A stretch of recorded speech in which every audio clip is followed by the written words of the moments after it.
morning. Hi. How is everyone? Good? Good?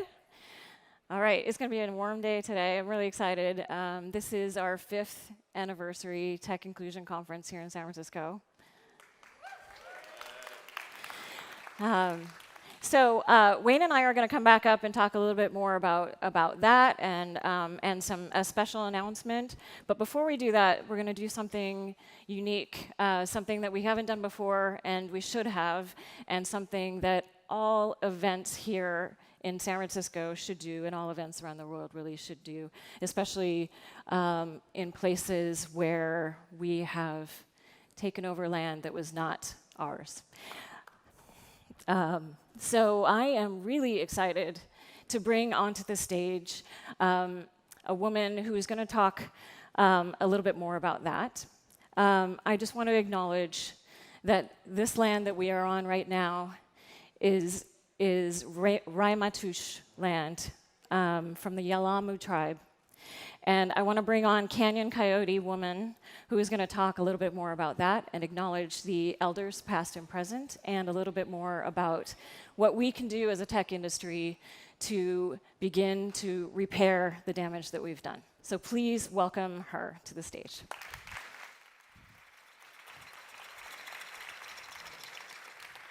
If you can hear me, say, oh.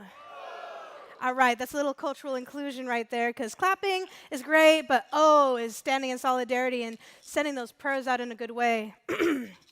Mishmin Tuhis, Kanrakat Kanyon CoyoteWoman Sayers-Roods. My name is Kanyon CoyoteWoman Sayers-Roods. I come from Indian Canyon Nation, the only federally recognized Indian country between Sonoma and Santa Barbara, along central coastal California. That being said, I identify as a California native. I am Mutsun Ohlone, but right here, right now, we are in the Ramaytush Ohlone territory. Can I hear you say Ramaytush? Can I hear you say Yelamu? And here's one of my words in the Mutsun language, Ma Piritakawas. Ma Piritakawas. You're acknowledging the indigenous languages of the land.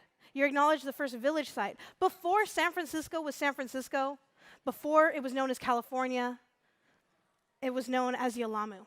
The first language is Ramaytush. Did you know that there are over 8 languages in the Bay Area alone? In excess of 250 dialects in California? These are different communities, different practices. And we respect something called Indigenous protocol. Today, there's something that we follow, and it's a common etiquette. When we want to go to our neighbors and borrow a cup of sugar, we do something before we enter and just take their sugar. We kind of go knock on the door, right? It's an etiquette. It's a respect. It's consent culture. Indigenous peoples also have that. Before we enter a space that is not our homeland, we seek permission to be there. However, in today's post-colonial settler society, people feel entitled to the land they are on without regarding the history of the spaces and places and the people who have always been here. The indigenous people who have been stewarding these lands for thousands and thousands and thousands and thousands of years. An integral relationship with the environment, an accountable reciprocal relationship. I come from a matrilineal society. My mother and my grandmother believe that when song, ceremony, and dancing stops, so does the earth. I too believe that. I want to offer a grandmother's song to honor our grandmothers, their grandmothers, and an all Mother Earth, for without them and without her, we would not be here. We share this time and space together for a reason. So it's with that humility, that gratitude, that present-mindedness that I offer this song in this space here. And what are we going to do at the end of the song? Oh, come on. What are we going to do at the end of the song? All right. Just to send that out in a good way, to ground ourselves, to recognize that we are Ma Piritakawas, people of this land. All of us right here, right now. We're right here. We are people of this land, and we take steps to acknowledge the indigenous peoples of whose land we are on. So this is Kanyon's grandmother song. Moi moi o kawan o moi moi o ka moi moi no moi moi o ka moi moi o ne ai o ko na le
So, as an Indigenous person, I recognize that I am very privileged.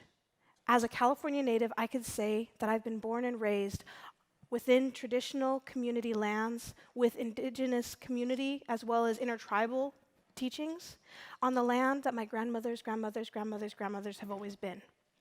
Recognizing that privilege, being able to participate in ceremony all the time, and being in the Bay Area, definitely awesome. However, settler colonialism is pretty intense.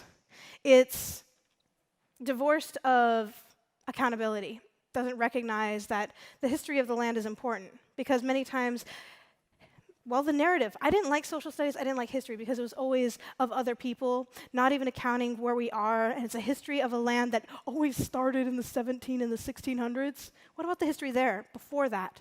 Oh, wait, archaeologists call us prehistoric. But when I ask you, can someone just spit out the word? When I first say prehistoric, what's the word you think of? Right? So where is that history? Sorry, I hang out with archaeologists all the time. They're like, oh yeah, prehistoric, pre-written history of settler colonizers. Acknowledge that, please. Because in history, we're talking about Native American, hunter-gatherer. Hold up, wait a minute. What about indigenous science? What about indigenous technology?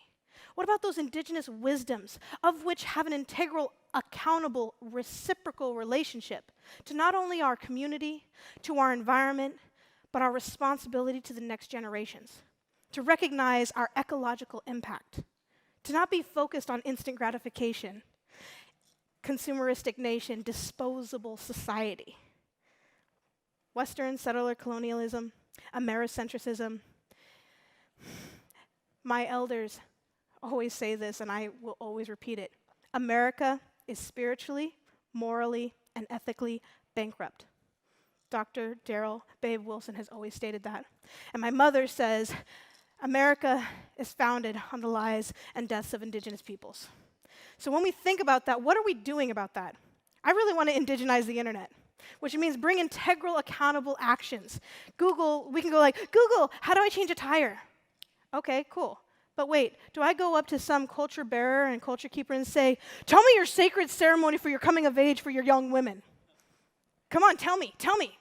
What about the relationship building? What about the reciprocal interaction, accountable thought process that goes into those relationship opportunities, those building opportunities? Hearing no and taking that no.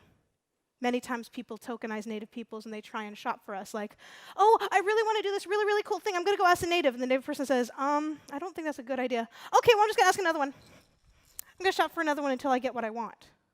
Or when Native peoples come together and we make decisions about what we're going to do as a community.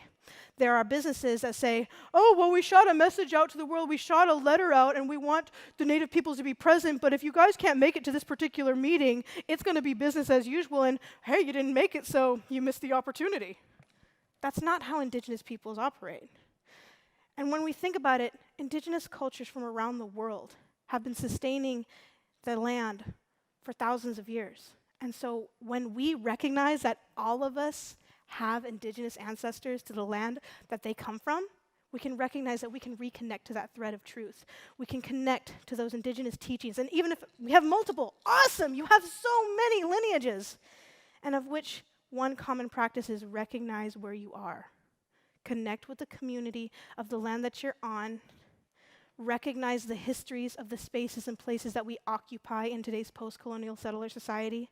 Be accountable to your community and your nations and who you represent, and care about how your actions and words impact not only your family, your community, your environment, but the next 7 generations. It's so very important. So there are so many ways Indigenous practices, from as simple as ethical and sustainable harvesting methods. My mother taught me, take a pinch of tobacco and thank the plant.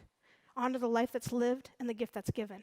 Because it's not going to be that vegan agenda where it's, oh, the animal's life is sacred. It's like you're taking a life or you're impacting a life. You're taking a leaf of that kale. You're taking the entire broccoli. You're taking a life to sustain your own. Humble yourself, be accountable, and take the steps to recognize how our actions and words impact. How do we connect our communities? How do we recognize the perspectives that haven't always had a chance to be acknowledged? So my name is Kanyon CoyoteWoman. I am the CEO of Kanyon Consulting, where we are bridging the gap between Indigenous and contemporary value systems. I have free educational resources on my website. I love conversations. I love opportunities to connect, so I really hope you get an opportunity to check out my mini-zine on my website. It's canyonconsulting.com/mini-zine.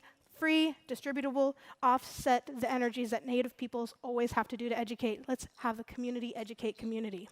Oh! Thank you.